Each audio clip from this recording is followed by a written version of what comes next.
Crime की दुनिया में कुछ राज गहरे होते हैं और हर एक चेहरे में कई चेहरे छिपे होते हैं और हत्या के दाग बड़े गहरे होते हैं और मिटाने को सुराग परत दर परत कई पैर होते हैं, लेकिन हर पर्दा हटेगा और हर राज खुलेगा। क्राइम सीन में बचता हर अपराधी फिरेगा। नमस्कार, क्राइम सीन में स्वागत है आप सभी का और आपके साथ मैं हूं इश्तियाक अहमद। एक बार फिर से मैं हाजिर हूं क्राइम में छिपी गुत्थी को सुलझाने के लिए और आज हम क्राइम सीन में खबरों की शुरुआत करेंगे। दोषियों को सजा सुनाने वाला एक जज दुष्कर्म के मामले में पाया गया है दोषी। जी हां, जम्मू कश्मीर की एक फास्ट ट्रैक कोर्ट ने शनिवार को दुष्कर्म के दोषी जज को 10 साल के कठोर कारावास और 50,000 रुपए के जुर्माने की सजा सुनाई है। और वही आपको बता दें कि 2018 में कानूनी मदद मांगने वाली एक महिला से दुष्कर्म और धोखाधड़ी के लिए न्यायिक अधिकारी को दोषी ठहराने के 2 दिन बाद जम्मू की एक फास्ट ट्रैक अदालत ने शनिवार को उसे 10 साल के कठोर कारावास और 50,000 रुपए के जुर्माने की सजा सुनाई है। और जम्मू कश्मीर के दोषी राजेश कुमार अब्रोल को भी 7 साल जेल और 20,000 रुपए जुर्माने की सजा सुनाई गई है। फास्ट ट्रैक कोर्ट के जज खलील चौधरी ने कहा कि दोनों सजाएं साथ साथ चलेंगी। वहीं भारत में ड्रग्स मामले में इन दिनों धरपकड़ अभियान जारी है और वहीं अब नारकोटिक्स कंट्रोल ब्यूरो ने एक बड़ा खुलासा किया है। और वहीं एनसीबी ने भारी मात्रा में ऑस्ट्रेलिया भेजी जा रही सूडोफेड्रिन ड्रग्स सीज की है और यहां सफेद रंग का 3 किलो ड्रग्स लहंगों में छुपा कर लाया जा रहा था और यह कीमती ड्रग्स लहंगे की फॉल में छुपाया गया था। और वहीं प्रतिबंधित ड्रग्स बहुत अच्छी तरह छुपा हुआ था और उसका पता लगाना मुश्किल था। और इस परिधान की फॉल लाइन के तह को खोलने के बाद प्रतिबंधित ड्रग्स का पता चला और इस पार्सल को नरसापुरम पश्चिम गोदावरी आंध्र प्रदेश से बुक किया गया था और वहीं ऑस्ट्रेलिया के लिए भेजा जा रहा था। वहीं एनसीबी की टीएसयू बेंगलुरु ने चेन्नई में कंसाइनर की पहचान की और एनसीबी चेन्नई की टीम ने 2 दिनों के लंबे समय तक कंसाइनमेंट भेजने वाले के असली पते की पहचान की और 22 अक्टूबर को चेन्नई में उसे पकड़ लिया। और वहीं जांच में पता चला कि ड्रग्स भेजने वालों ने फर्जी पते और दस्तावेजों का इस्तेमाल किया है। और अभी कुछ समय पहले ही एनसीबी ने मुंबई से गोवा जा रहे क्रूज में ड्रग्स पार्टी से अभिनेता शाहरुख खान के बेटे आर्यन खान को पकड़ा है और वहीं आर्यन को लेकर अभी भी जांच जारी है और इस दौरान कई बार आर्यन की जमानत अर्जी भी खारिज हुई है। और एनसीबी को क्रूज के अंदर चल रही पार्टी का एक वीडियो मिला और जिसमें आर्यन दिख रहे हैं। हालांकि पूछताछ में आर्यन ने बताया कि उन्हें इस पार्टी में गेस्ट के रूप में बुलाया गया था और उन्हें पार्टी में शामिल होने के लिए कोई भुगतान नहीं किया था। और एनसीबी ने आर्यन खान का मोबाइल फोन भी जब्त कर लिया और उनकी चैट्स खंगाली जा रही है।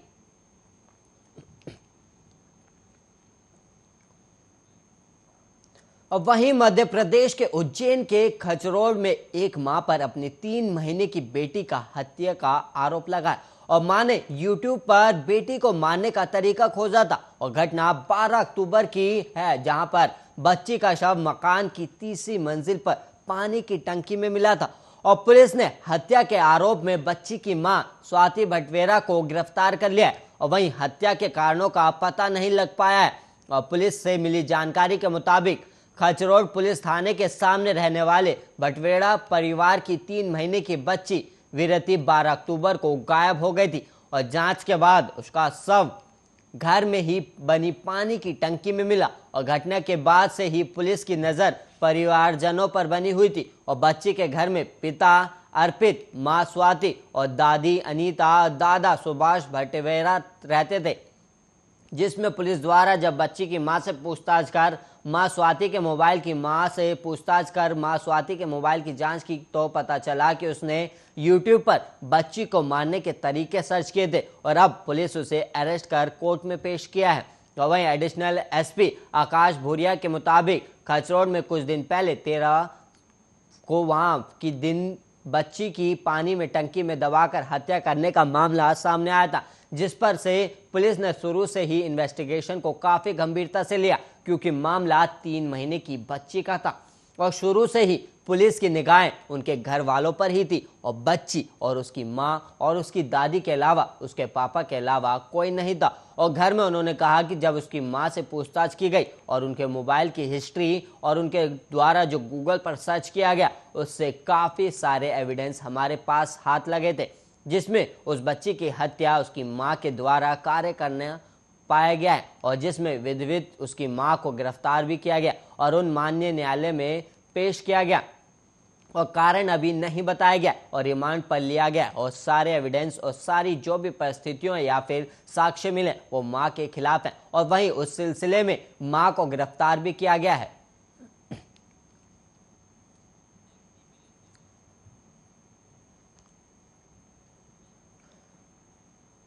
और वहीं राजस्थान में शादी के 2 महीने बाद 1,80,000 रुपए में अपनी पत्नी को 55 वर्षीय व्यक्ति को बेचने के आरोप में 17 वर्षीय किशोर को गिरफ्तार कर लिया गया है। और वहीं आरोपी किशोर उड़ीसा के बोलंगीर जिले का रहने वाला है और बेलपाड़ा थाना प्रभारी बुलू मुंडा ने बताया कि नाबालिग किशोर सोशल मीडिया के जरिए 24 साल की लड़की के संपर्क में आया और दोनों को एक दूसरे से प्यार हो गया,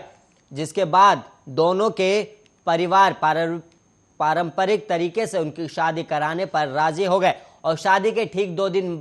2 महीने बाद किशोर ने कुछ आर्थिक समस्याओं का हवाला देते हुए अपनी पत्नी को अपने साथ रायपुर जाने के लिए ईंट भट्टे में काम करने और एक साथ कमाने के लिए कहा, लेकिन इसके बजाय वो अपनी पत्नी को राजस्थान के एक गांव में ले गया और अगस्त में दंपत्ति एक ईंट भट्टे में काम करने के लिए रायपुर और झांसी के रास्ते राजस्थान गए। और हालांकि अपनी नई नौकरी के कुछ दिनों बाद किशोर ने अपनी पत्नी को 12 जिले के एक 55 वर्षीय व्यक्ति को 1,80,000 रुपए में बेच दिया और अपनी पत्नी को बेचने के बाद किशोर ने खाने पर बहुत खर्च किया और उस पैसे से महंगा स्मार्टफोन भी खरीदा और अपने पिता को उड़ीसा में घर वापस बुला लिया और आरोप लगाया कि वो किसी के साथ भाग गई है और लड़की के परिवार ने उसकी कहानी नहीं मानी और पुलिस में शिकायत दर्ज कराई और पुलिस ने उसके कॉल रिकॉर्ड की जांच की और उसकी कहानी में कुछ गड़बड़ी पाई गई,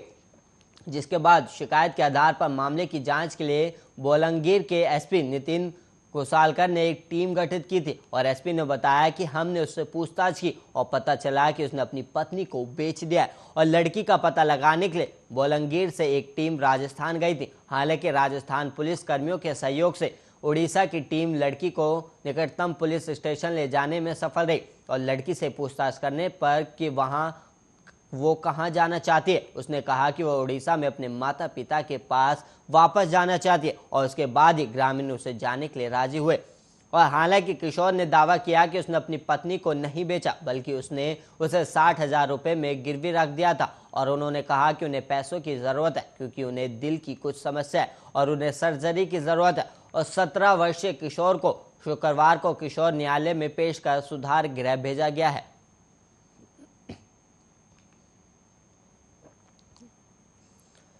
और वहीं कोलकाता में प्रमुख इंजीनियरिंग फर्म किलबर्न इंजीनियर के प्रबंधन निदेशक सुबीर चाकी और उनके ड्राइवर की हत्या का मामला अभी सुलझा नहीं है और पुलिस ने जांच के दौरान हत्याकांड में पीड़ित के एक परिचित की संलिप्तता के संकेत दिए और साथ ही पुलिस इस हत्याकांड को संपत्ति विवाद से भी जोड़कर देख रही है और पुलिस ने मंगलवार को चाकी के कुछ कर्मचारियों से भी मामले में पूछताछ की थी और कोलकाता पुलिस एक खोजी कुत्ते को घटनास्थल पर ले गई और अधिकारियों को 1 किलोमीटर से भी कम दूरी पर स्थित बालीगंज रेलवे स्टेशन तक ले जाकर ओवरब्रिज पर चढ़कर एक प्लेटफॉर्म पर चला गया और ऐसे में बताया जा रहा है कि वो हो सकता है कि कोई रविवार को घर आया हो या इससे पहले ट्रेन में चढ़ने के लिए स्टेशन पर उतरा हो और दक्षिणी कोलकाता के गरियाहाट थाना क्षेत्र के कंकुलिया रोड पर चाकी के पुश्तैनी घर के अंदर चाकुर के कई निशान साथ उनके शव सोमवार सुबह मिले और वहीं चाकी का शव पहली मंजिल पर जबकि चालक का शव दूसरी मंजिल पर पड़ा था और वहीं 61 साल के सुबीर चाकी अपनी पत्नी और सास के साथ शहर के पूर्वी भारी इलाके में न्यू टाउन में रहते थे और जिनके पास एक पोस्ट दक्षिण कोलकाता के कॉन्डोमिनियम में संपत्ति थी और वहीं बताया जा रहा है कि वो कई सालों से पुरानी 3 मंजिला इमारत को बेचने की कोशिश कर रहे थे और वहीं कंकुलिया रोड के निवासियों ने इस बारे में पुलिस को बताया और कहा जा रहा है कि जब कुछ खरीदार संपत्ति देखने आए थे तो सुबीर चाकी ने 64 वर्षीय मंडल को चाबियों के साथ भेजा था और कोलकाता पुलिस ने आधिकारिक तौर पर मीडिया के साथ कोई जानकारी साझा नहीं की है। और वहीं चाकी की कार बिल्डिंग के बाहर सड़क पर मिली थी और गाड़ी के अंदर खाने के कई पैकेट और कुछ कानूनी दस्तावेज भी मिले। और वहीं चाकी के परिवार के सदस्यों ने पुलिस को बताया कि उसने रविवार शाम को उन्हें फ़ोन किया था और घर में जरूरी मरम्मत कार्य के बारे में बात की और शाम करीब 7 बजे उसका फ़ोन स्विच ऑफ था और वहीं मंडल का फ़ोन भी स्विच ऑफ था। और वहीं पुलिस कॉल लिस्ट की जांच कर रही है। और वहीं कोलकाता के Saint Xavier's school, IIT Kharagpur और आईआईएम कोलकाता से पढ़ाई करने वाले सुबीर चाकी ने कई नामी कंपनियों के लिए काम किया और उनका बेटा लंदन में जबकि बेटी बेंगलुरु में रहती है।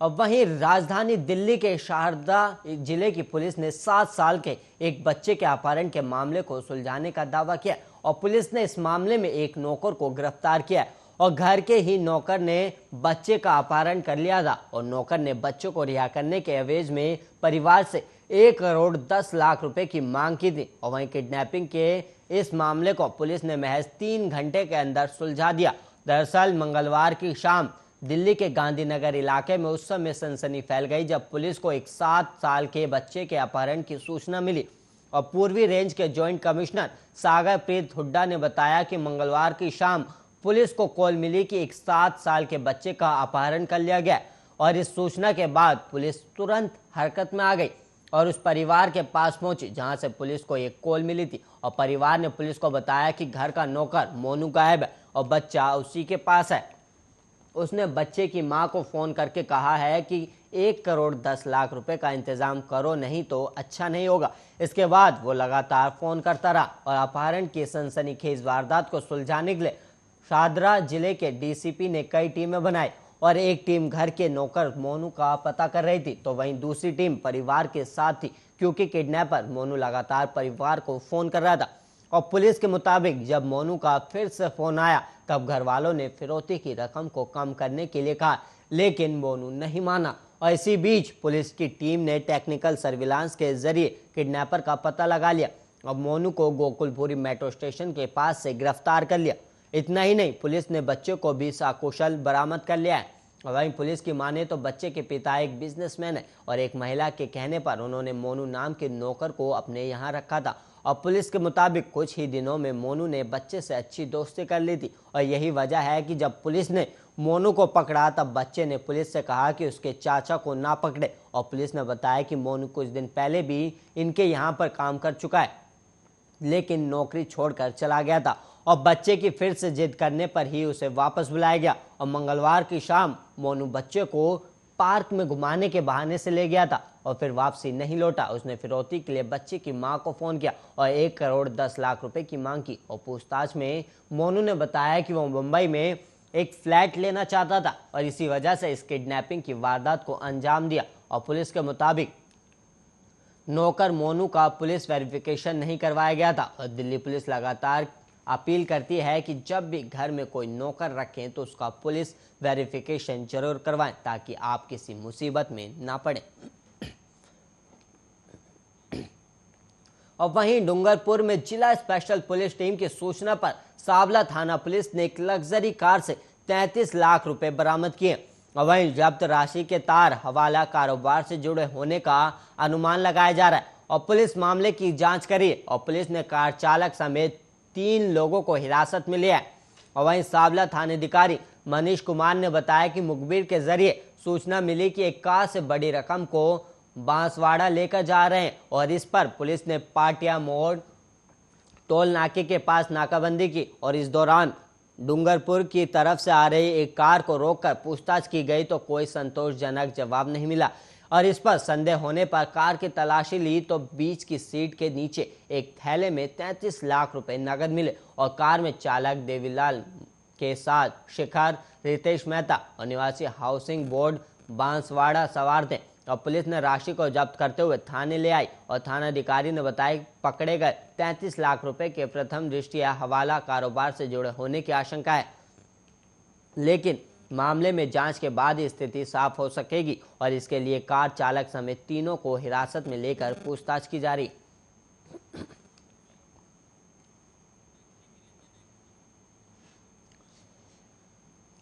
और वहीं राजस्थान के जोधपुर जिले में शुक्रवार रात प्रताप नगर थाना क्षेत्र में एक युवक की हत्या हो गई और पुलिस ने इस मामले में 4 लोगों को हिरासत में लिया। और वहीं आपको बता दें कि शुक्रवार रात को किसी व्यक्ति ने कंट्रोल रूम में सूचना देकर बताया था कि एक युवक लहूलुहान हालत में प्रताप नगर चौकी के पास पड़ा है। और वहीं कंट्रोल रूम को सूचित किए जाने पर रात को गश्त कर रही प्रताप नगर थाने की टीम मौके पर पहुंची और युवक को अस्पताल पहुंचाया, जहां उसे मृत घोषित कर दिया गया। और व्यक्ति की जो पहचान है वो ललित गुर्जर के रूप में हुई है। और पुलिस ने इस प्रकरण में घटना के तुरंत बाद मौके पर मिले साक्ष्यों के आधार पर 5 लोगों को हिरासत में ले लिया और वहीं पकड़े गए आरोपियों से पूछताछ की जा रही है। और वहीं प्रथम दृष्टि से पुलिस के सामने ये सामने आया कि संभव सभी ने साथ बैठकर शराब पी और उसके बाद किसी विवाद के चलते ललित पर धारदार हथियार से वार किए गए, जिसके चलते उसकी मौत हो गई। हालांकि पुलिस मामले की जांच पड़ताल कर रही है और वहीं मृतक के शव को पोस्टमार्टम के लिए भेज दिया गया है।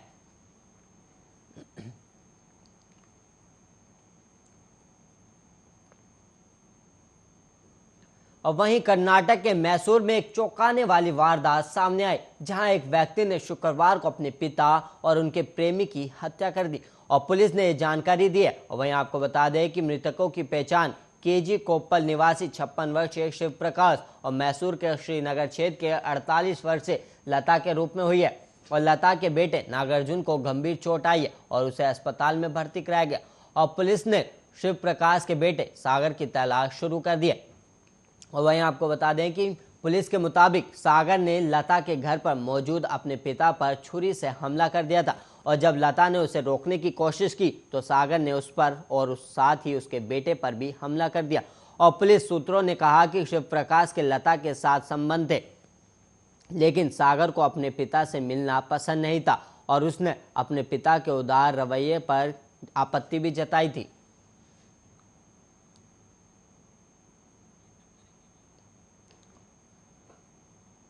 वहीं इसी के साथ क्राइम सीन में इतना ही। ऐसे ही देश और दुनिया की तमाम खबरों के लिए आप देखते रहिए आर्या न्यूज़।